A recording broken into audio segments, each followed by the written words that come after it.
Hello and good evening, everyone. This is the series of literary terms by the English Adda, and this is the second video of the series. So, today we are going to discuss the term aboriginality. Now, aboriginality is a term that comes from Australia.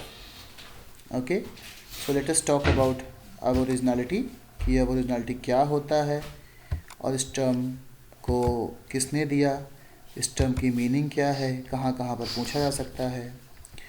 So the first question that is related to aboriginality is who coined the term. Term को coin करने वाले का नाम है Marcia Langton.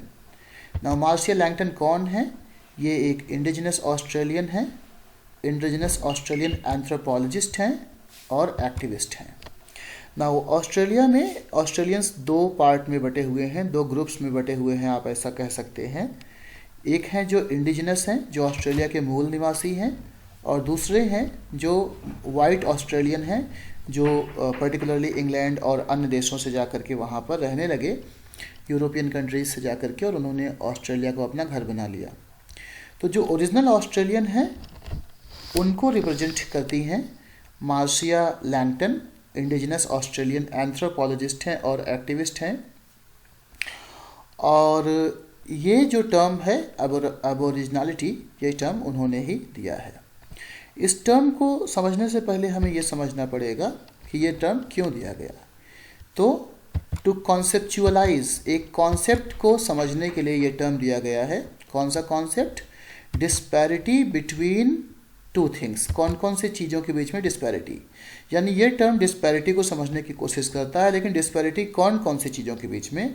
पहला, representation of indigenous Australian in film and media, यानी Australia की film और मीडिया में जो इंडिजिनस ऑस्ट्रेलियन हैं उनको किस तरीके से रिप्रेजेंट किया जाता है. एक साइड ये हो गई, और दूसरी साइड है कि जो एक्चुअल लाइफ सर्कमस्टेंसेस हैं इंडिजिनस ऑस्ट्रेलियंस की, जो real life actual life circumstances हैं, उनमें जो डिस्पैरिटी है, जो भेद है, जो समस्या है, जो कॉन्फ्लिक्ट है, उसको समझने की कोशिश में एक कॉन्सेप्ट, उस कॉन्सेप्ट को समझने के लिए जो टर्म क्रिएट किया गया है, क्वाइन किया गया है, वो टर्म है अबोरिजिनलिटी. नाउ ये जो टर्म है एडवर्ड सैड के ओरिएंटलिज्म जो टर्म है, जिसको आप लोग पढ़ चुके हैं, इस पर बेस्ड है. यानी मार्सिया लैंगटन ने इस टर्म को ओरिएंटलिज्म पर बेस्ड किया है. ओरिएंटलिज्म जो एडवर्ड सैड द्वारा दिया गया है, अगर आपको नहीं पता है तो इस पर हम दूसरा वीडियो बनाएंगे, आप देख लीजिएगा. तो ये टर्म अबोरिजिनलिटी क्या कोशिश करता है? It seeks to expose the underlying assumptions and prejudices, spelling आप सही कर लीजिएगा, DUCIE, राइट, and prejudices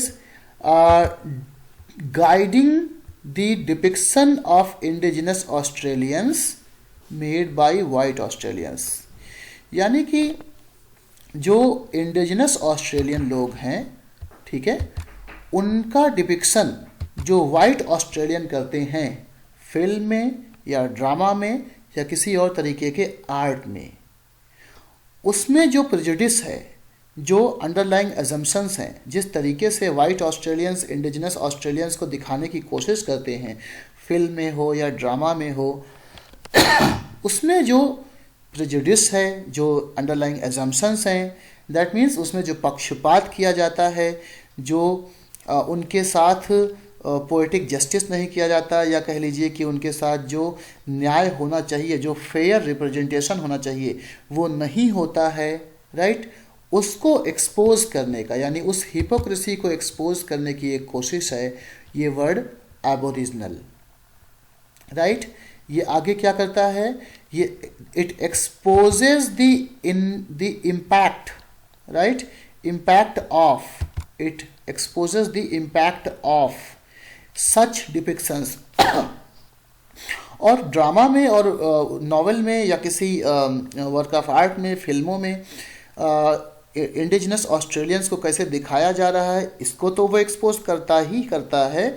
साथ ही ये टर्म एबोरिजिनलिटी जो है आपका, ये भी दिखाता है कि किस तरीके से वो जो भेदभावपूर्ण तरीके से, गलत तरीके से इंडिजिनस ऑस्ट्रेलियंस को रिप्रेजेंट किया गया है, वो कैसे उन इंडिजिनस ऑस्ट्रेलियंस की डेली लाइफ को गलत तरीके से प्रभावित करता है। और जो पॉलिसी डिसीजंस होते हैं, पॉलिसी मैटर्स होते हैं, जो पॉलिसीज़ बनाई जाती हैं इंडिजिनस ऑस्ट्रेलियंस के लिए या सामान्य ऑस्ट्रेलियंस के लिए, जिसमें इंडिजिनस ऑस्ट्रेलियंस भी शामिल हैं, वो पॉलिसीज़ किस तरीके से इंडिजिनस ऑस्ट्रेलियंस के लिए प्रभावशाली नहीं होती, फ़ायदेमंद नहीं होती, बल्कि पक्षपातपूर्ण होती हैं और नुकसान पहुंचाती हैं। So the term is an attempt to expose the prejudice that white Australians have towards the indigenous Australians. Right? This is the idea of this term. I hope आपको ये समझ में आया होगा। नेक्स्ट वीडियो के लिए आप ट्यून इन करके रखें, सब्सक्राइब करके रखें, जिससे आपको अगला टर्म समझ में आ जाए। अगर आप यूजीसी नेट की तैयारी कर रहे हैं तो आप जल्दी से एडमिशन ले लें। 15 जनवरी के पहले एडमिशन लेने पे आपको सिर्फ 2499 रुपीज़ का पेमेंट करना पड़ेगा। ये ऑनलाइन क्लासेस हैं और कंप्लीट कोर्सेज में चलेगा। क्लासेस शुरू हो गई हैं, चल रही हैं। आप जल्दी से ज्वाइन कर सकते हैं। फ़ोन नंबर यहाँ पे दिया गया है, इसको आप कॉपी कर सकते हैं, कॉल कर सकते हैं या मैसेज कर सकते हैं। We will be back with another video very soon. Thank you and good luck.